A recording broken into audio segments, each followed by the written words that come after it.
Kijiri, kuboreshwa kwa miundo msingi ya shule za chekechea kumesaidia katika ongezeko la wanafunzi wanaojiunga na shule hizo katika kaunti ya Kilifi.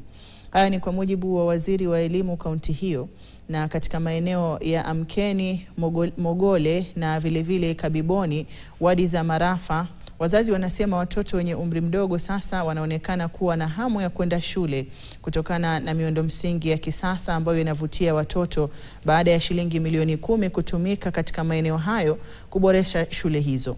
Kulingana na waziri wa elimu kaunti hiyo, idadi ya watoto waliojiunga na shule za chekechea baada ya kuboreshwa kwa miundo msingi imeongezeka kutoka 1049 hadi zaidi ya watoto 1063.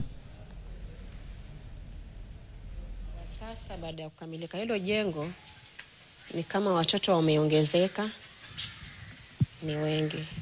Maana PP1 sasa tuko na around 45 ambao ni 45, alafu na PP2 na around 30. Upande wa wazazi kwanza wanashukuru kwa kupata humu jengo. Wengi sana walikuja na walipoona shule imekamilika, wazazi walishukuru na pamoja na jamii yote pia. Ile majengo yenye ilikuwa hapa watoto wengine wanasoma yalikuwa yako hali ngumu. Lakini baada ya kuletewa hili jengo hili sasa, basi kuangalia watoto, hata mtoto yani ukimwamsha na asubuhi kama ni kwenda shuleni, ukimwambia aende shuleni, anaamka na anakuja bila wasiwasi. Juzi ndo tukapata hili jengo na tulifurahi sana.